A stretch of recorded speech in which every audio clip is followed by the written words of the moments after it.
Hi, I'm Dr. Andrew Allen, Assistant Professor of Saxophone at Georgia College, and in this video I'll be performing and discussing the audition materials for tenor saxophone for the 2020-2021 GMEA Middle School All-State Band.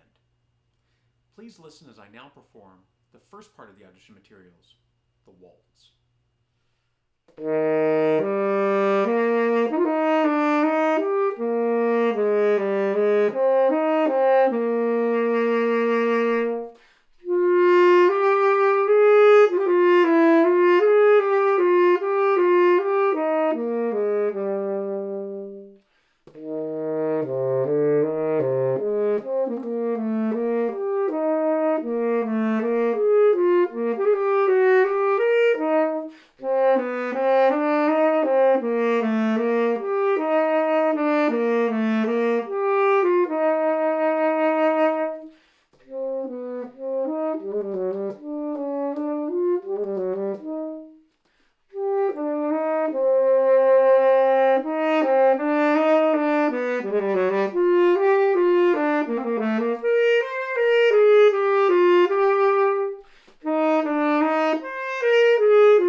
A waltz is a very graceful dance, and I would encourage you to look up some videos of people dancing a waltz to inform your own performance of this portion of the audition materials.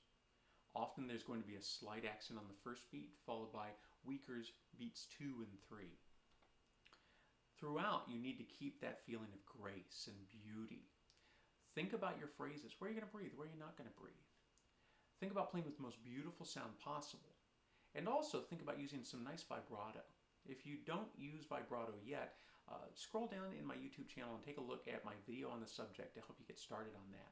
But anything that's longer than an eighth note, I would put a little vibrato on in this example. Anytime you have graces in the waltz, make sure that they happen before the beat and make sure that there's no accent. Graces just drawing attention to the real note that comes afterwards. Now you have to do them, and it's really not hard to do these graces.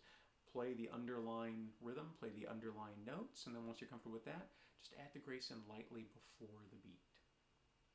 In measures 10 and measures 22, there's a really odd grace pattern that involves a D.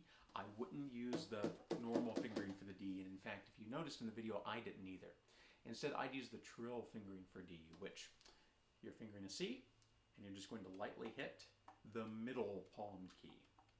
And that'll be a nice D. You don't want to hold that one out, but it works really well for trills and really well for grace patterns, like in this example.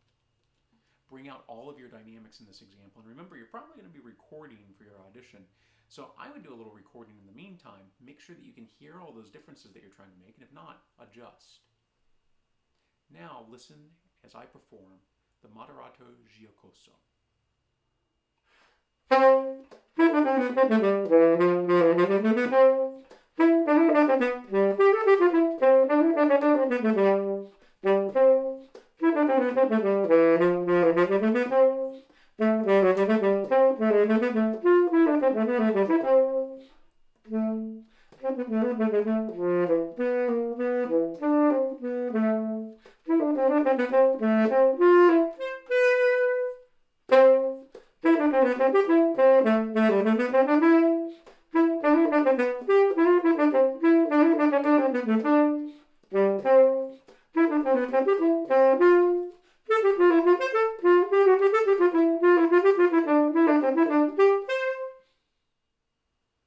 At first glance, you may think that this portion of the audition materials is very harsh or heavy because of all the articulations on the page.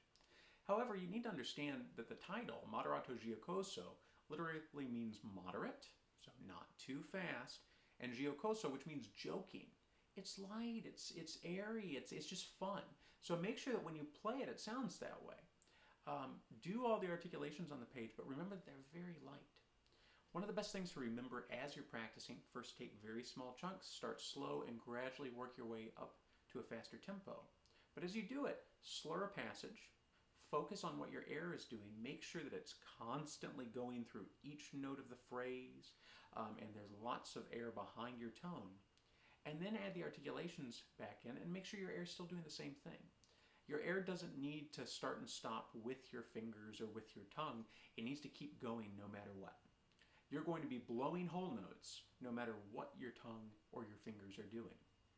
I would keep doing this in my preparations just to make sure that your air doesn't make your articulations and your fingers go out of phase.